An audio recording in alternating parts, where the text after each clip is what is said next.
السلام عليكم ورحمة الله وبركاته. من هذا المقام القرآني الطيب المبارك، والذي أقامته العائلة الكريمة والأسرة الكريمة، جميع عائلات آل الحبشي الأكرمين، في ليلة تكريم المغفور له بإذن الله تعالى الحاج عبد الرحمن سالم الحبشي، في ليلة تكريم والد الرجال، وحيث لا تأتي الرجال إلا للرجال، بل أتى الجميع الرجال مقدمين واجب العزاء، متنافسين على هذا اللقاء. جئنا مشاركين الحاج السيد عبد الرحمن الحبشي والأستاذ محمد عبد الرحمن الحبشي والأستاذ عبد اللطيف عبد الرحمن الحبشي والحاج عماد محمد الحبشي والحاج أشرف عبد الظاهر الحبشي والأستاذ خالد عبد الظاهر الحبشي والحاج عبد الفتاح محمد الحبشي والحاج عبد الظاهر محمد الحبشي والحاج السعيد محمد سالم الحبشي. جميع عائلات آل الحبشي يتقدمون بأسماء آيات الشكر والعرفان إلى كل من حضر إليهم مشارك واجب العزاء. أرأيت قلبا أبويا يتلقى أمرا يأباه، أرأيت ابنا يؤمر بالذبح فاستسلم ابن لرداه، ويجيب الابن بلا فزع افعل ما تؤمر أبتاه. هل أعصي لإلهي أمرا حقا من يعصي مولاه، فاستل الوالد سكينا ثم تقبل جبتاه، فتضرعت الأرض والسماء إلى إبراهيم لا تحزن يا إبراهيم فبالرؤيا فديناه. في موسم عرس الإسلام في العيد ألف بإحرامي والفرح يقبل وجداني، ونحن في خير يوم تشاهده الأرض وفي خير يوم تشاهده السماء، ونحن في يوم عرفة وفي ليلة العيد. الله أكبر الله أكبر الله أكبر، لا إله إلا الله، الله أكبر الله أكبر ولله الحمد. سبحانك سبحانك جعلت للأمة الإسلامية عيدين في العام، ونحن في ليلة عيد الأضحى المبارك نكرم روحا كريمة صعدت إلى ربها في هذه الأيام الطيبة. فقيد عائلات آل الحبشي الأكرمين، إخوتنا إخوة الإيمان والإسلام، دع الدنيا إذا القرآن نادى، فقارئنا له جميع الأسماء تتهادى. دع الدنيا إذا القرآن ناداها، فشيخنا علي السبع له جميع الأسماء تتهادى. إخوتنا إخوة الإيمان والإسلام، وما يجدد إيماني إلا سماعي بقرآني، فالله أحيا به الدنيا وأحياني، آياته كلما تلوت صارت تزلزل الوجدان. إخوتنا إخوة الإيمان والإسلام، هيا بنا نعيش مع معجزة الهادي البشير، ألا وهو القرآن الكريم، تلاوة قرآنية يتلوها علينا وعليكم النجم الساطع والقطب اللامع في سماء دولة التلاوة، فضيلة القارئ الشيخ الدكتور علي السبع، فليتفضل مشكور. أعوذ بالله من الشيطان الرجيم.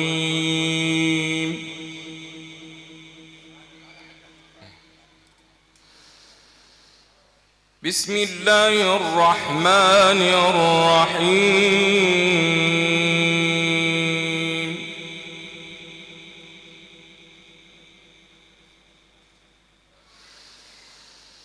وأدخل الذين آمنوا وعملوا الصالحات جنات تجري من تحتها الأنهار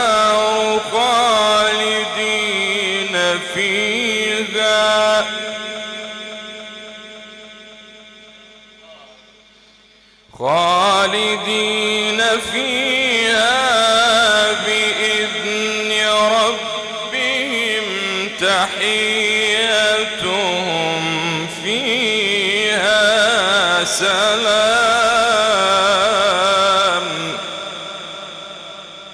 صدق الله العظيم.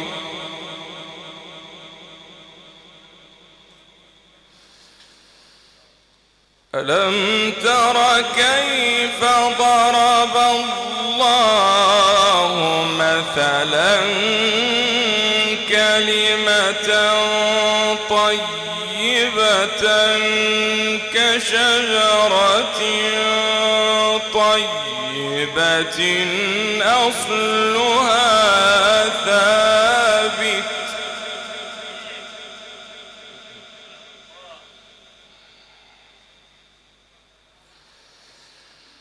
أصلها ثابت وفرعها في السماء تؤتي أكلها كل حين بإذن ربها.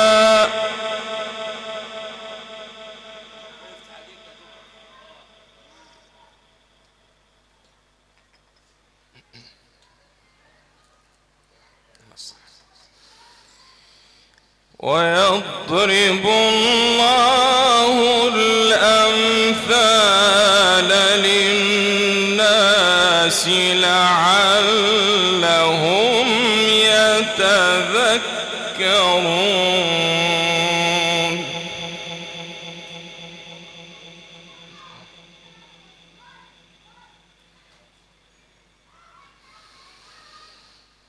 ومثل كلمة خبيثة كشجرة خبيثة اجتثت من فوق الأرض ما لها من قرار.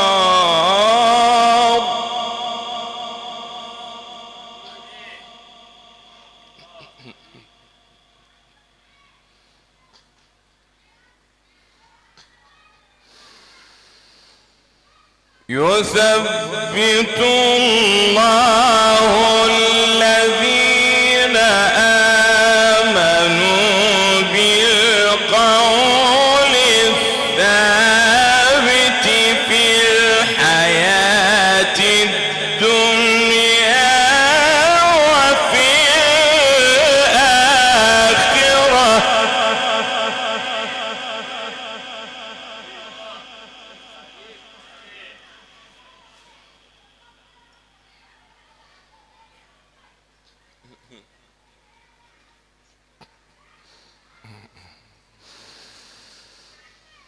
ويضل الله الظالمين ويفعل الله ما يشاء.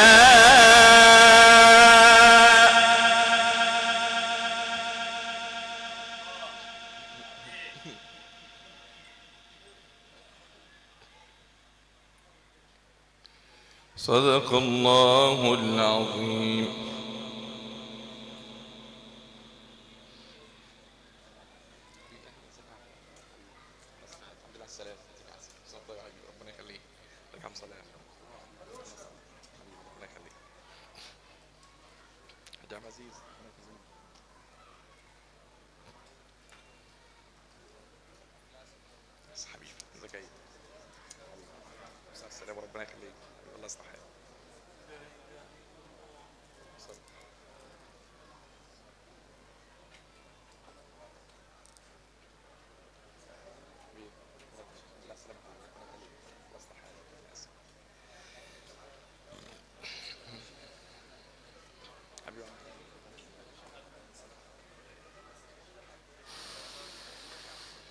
يثبت الله الذين آمنوا بالقول الثابت في الحياة الدنيا وفي الآخرة.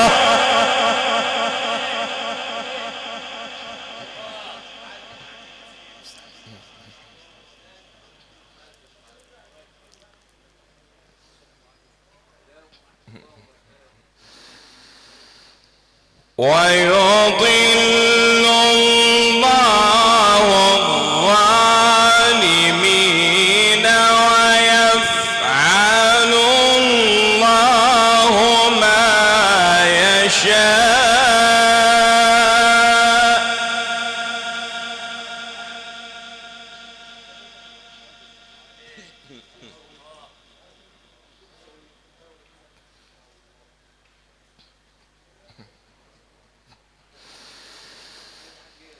ألم تر إلى الذين بدلوا نعمة الله كفرا وأحلوا قومهم دار البوار.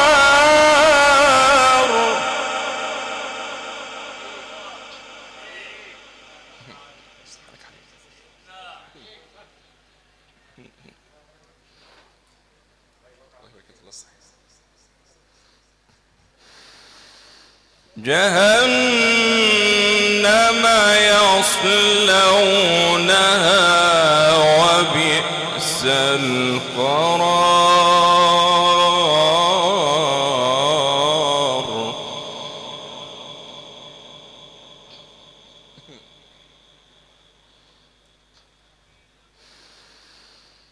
وجعلوا لله أندادا ليضلوا عن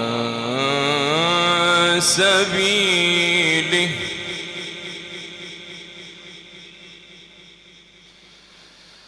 قل تمتعوا فإن مصيركم إلى النار.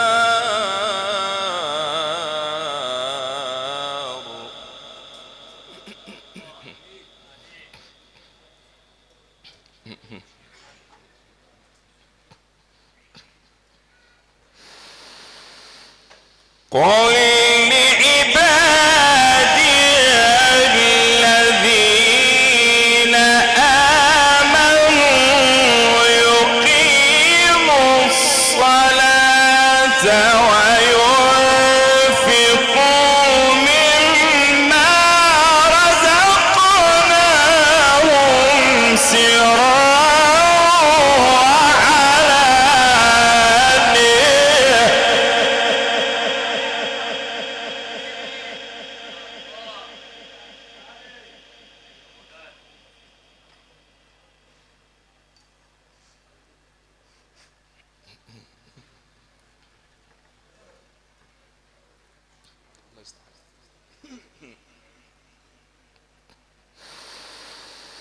يقيموا الصلاة وينفقوا مما رزقناهم سرا وعلانية من قبل أن يأتي يوم لا بيع فيه ولا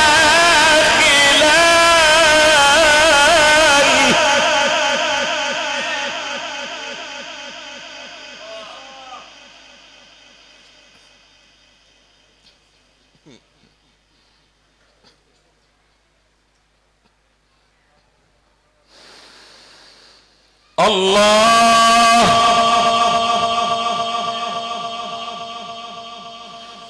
الله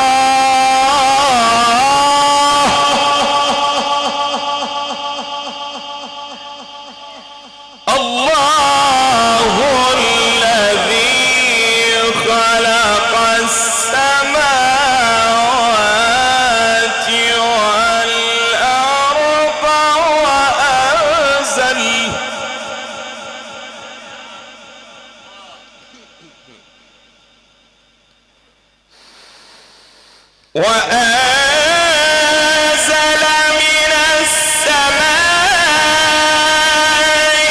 ماء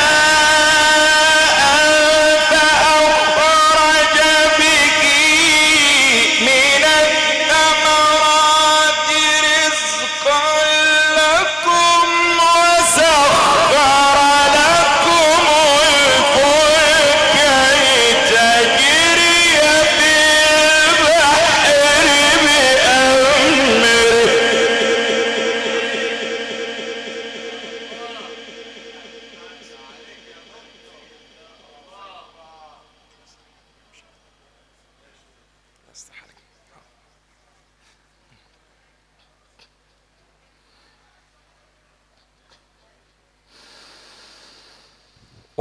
وسخر لكم الفلك لتجري في البحر بأمره وسخر لكم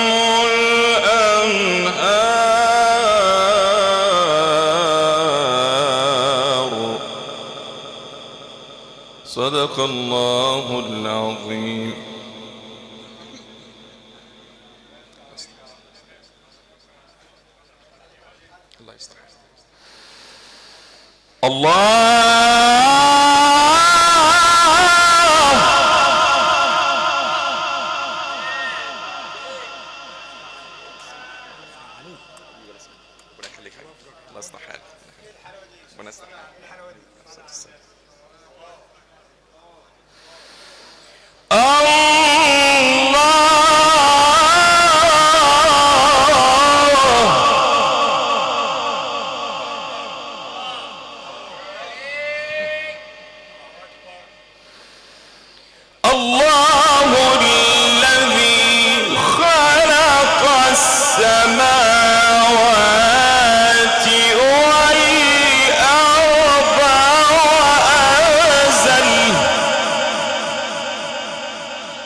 وأنزل من السماء ماء فأخرج به من الثمرات رزقا لكم وسخر لكم الفلك لتجري في البحر بأمره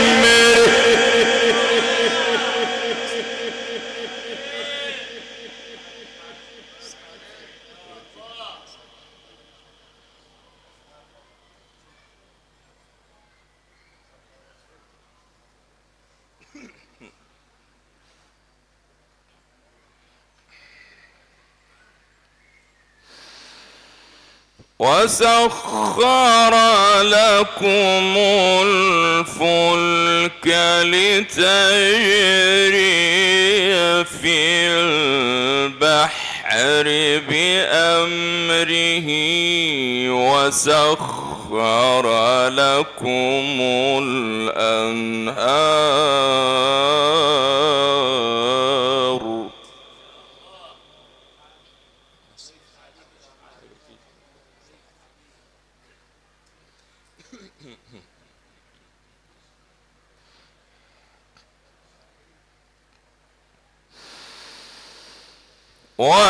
وسخر لكم الأنهار وسخر لكم الشمس والقمر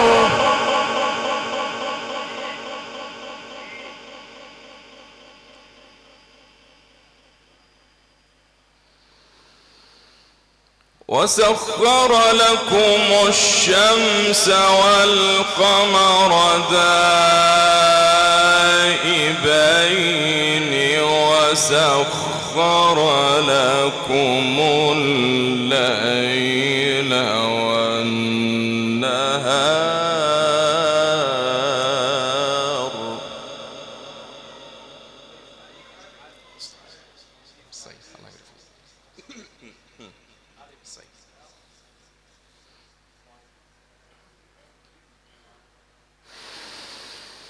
وسخر لكم الليل والنهار وآتاكم من كل ما سألتموه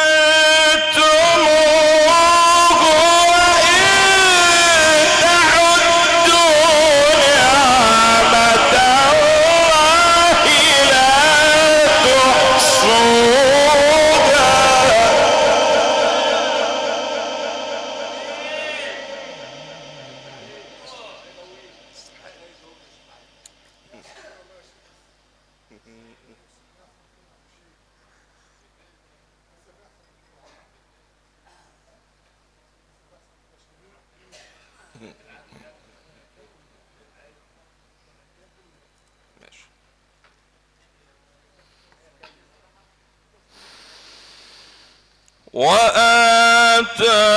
وآتاكم من كل ما سألتموه وإن تعدوا نعمة الله لا تحصوها.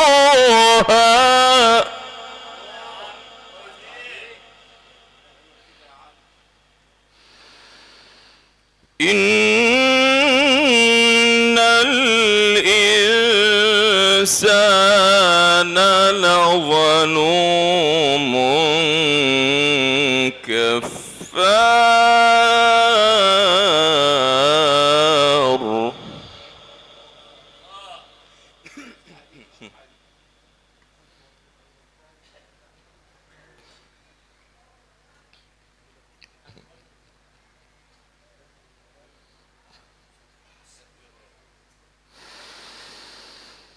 وإذ قال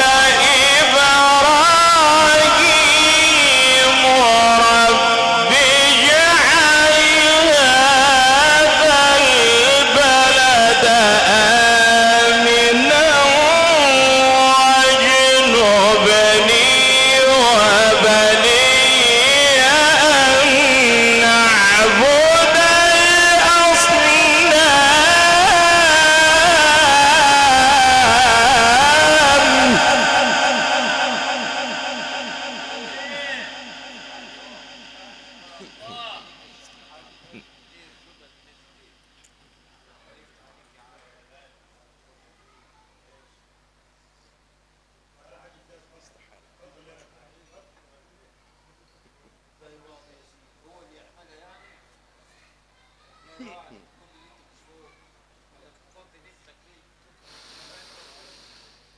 رب إنهن أضللن كثيرا من الناس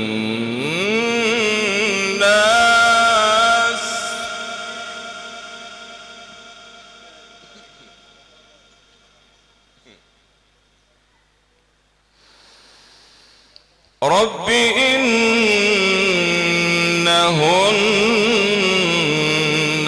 أضللن كثيرا من الناس فمن تبعني فإنه مني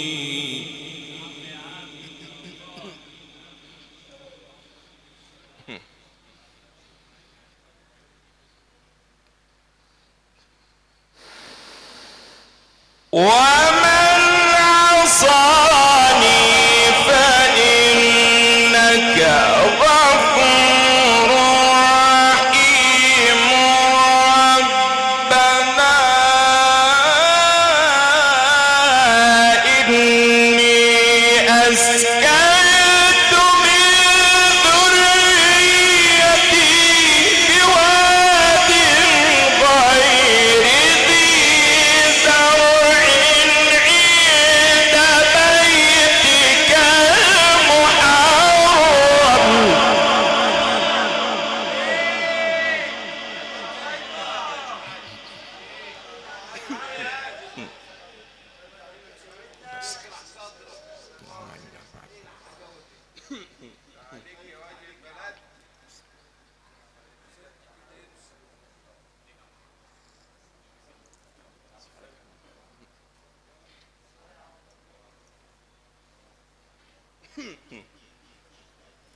ربنا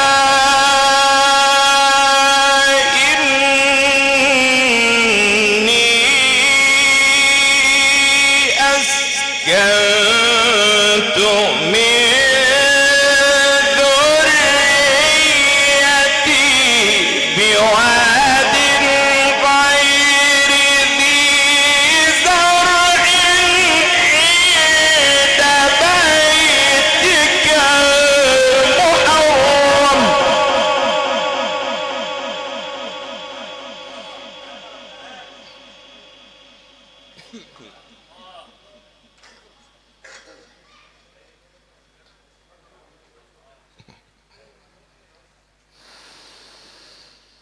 ربنا ليقيموا الصلاة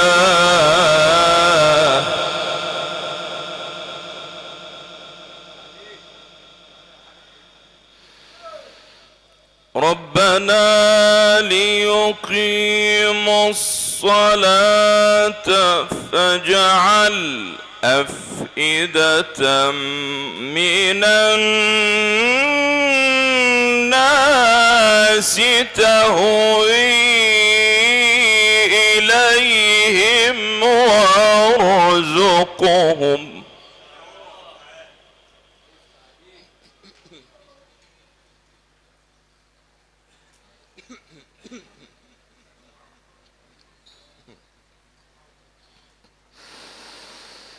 فاجعل أفئدة من الناس تهوي إليهم وارزقهم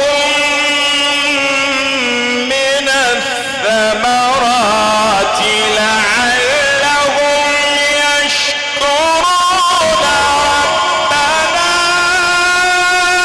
إنك تعلم ما نخفي وما نعلن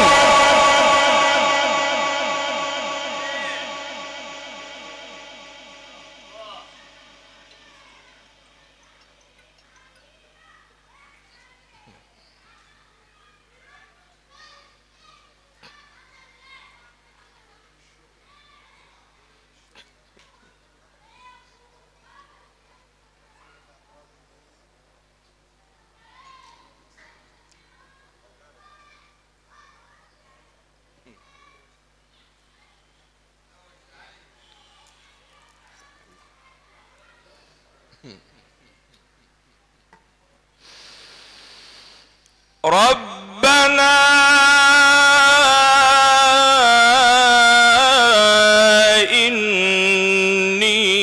إني أسكنت من ذريتي بواد غير ذي زرع عند بيتك المحرم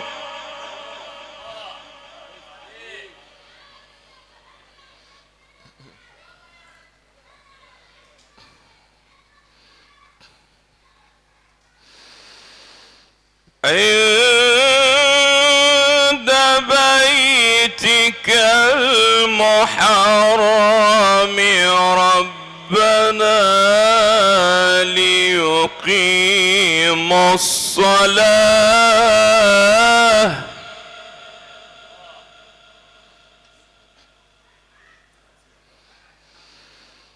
ربنا ليقيموا الصلاة فاجعل أفئدة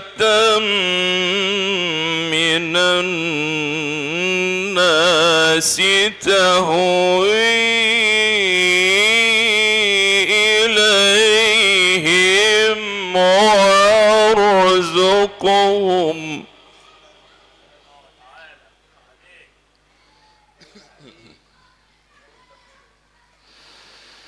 وارزقهم من الثمرات لعلهم يشكرون يشكرون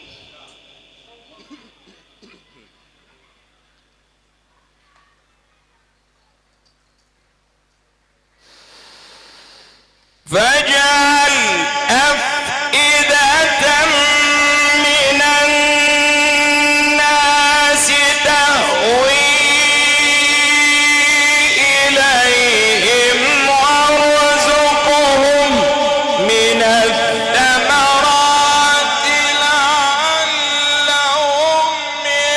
يشكرون ربنا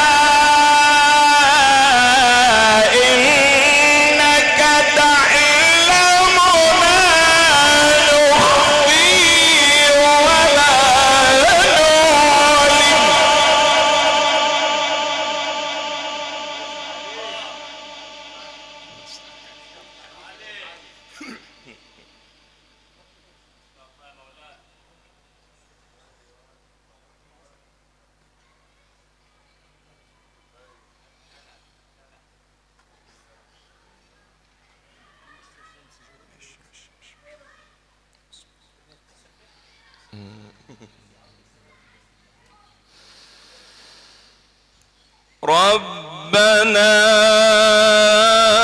ربنا إنك تعلم ما نخفي وما نعلن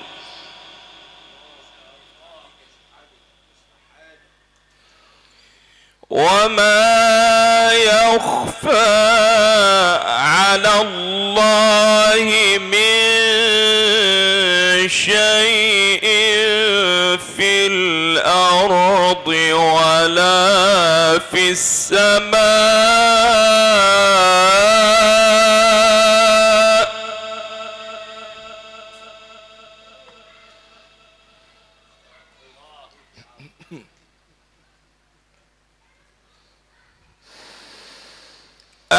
الحمد لله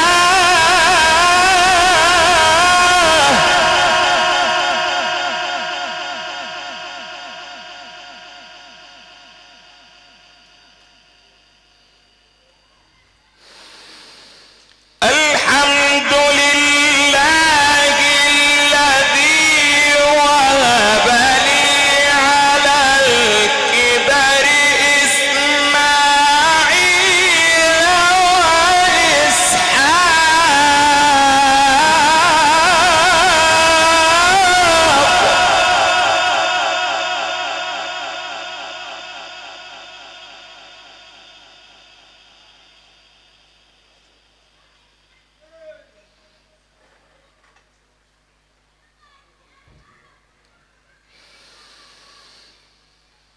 الحمد لله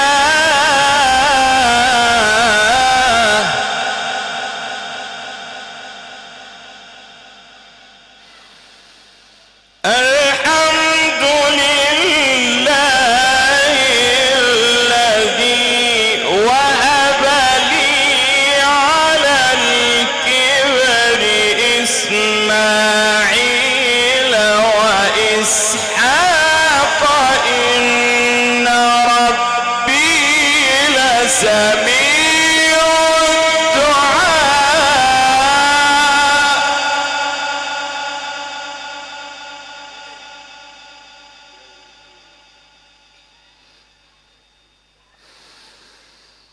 رب اجعلني مقيم الصلاة ومن ذريتي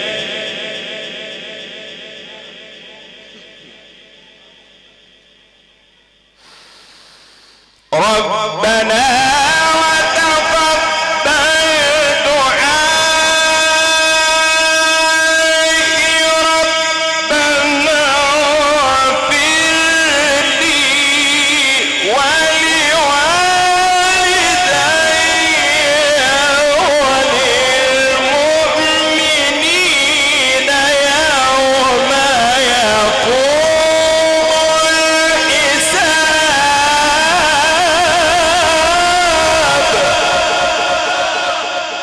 صدق الله العظيم.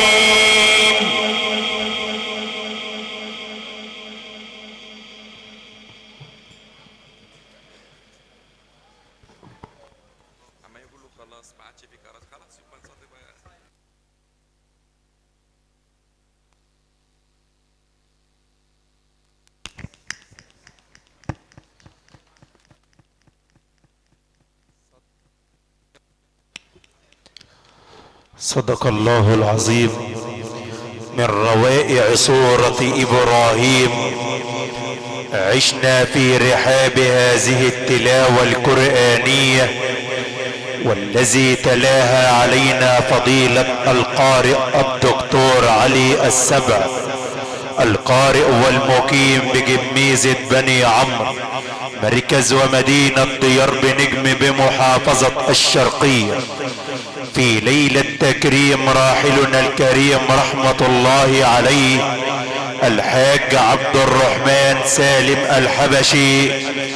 جميع عائلات آل الحبشي يتقدمون بأسماء آيات الشكر والعرفان إلى كل من حضر إليهم مشارك واجب العزاء، شاكر لجميع العمد والمشائخ والعائلات التي حضروا إلى العائلة الكريمة مشاركين واجب العزاء، كما شاكر كل من اتصل إلى العائلة الكريمة هاتفيا بحسب أو بنسب مشارك واجب العزاء، كما نقلت لكم عبر مكبرات الصوت وأسير الهندسة الصوتية لعميد الصوتيات بمحافظة الشرقية لصاحبها الحاج جمال حسنين، إدارة المهندس محمود جمال، والمقيم بصافور مركز ومدينة ديار بنجم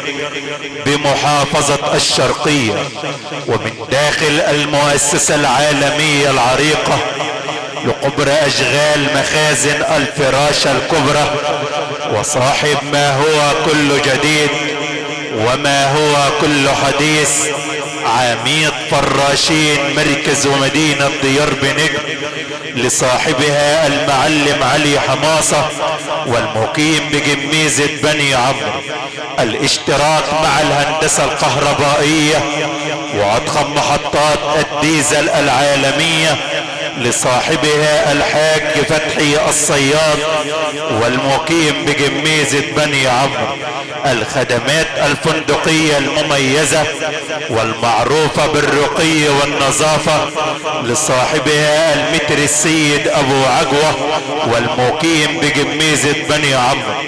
اخوتنا اخوة الايمان والاسلام، ونحيط سيادتكم علما ان هذه الليلة القرآنية سوف تنقل لحضراتكم من خلال وحدة تصوير اولاد الدسوقي، ادارة ابو سما، والمقيم بالمنى حرير مركز ومدينة ديار بنجم بمحافظة الشرقية.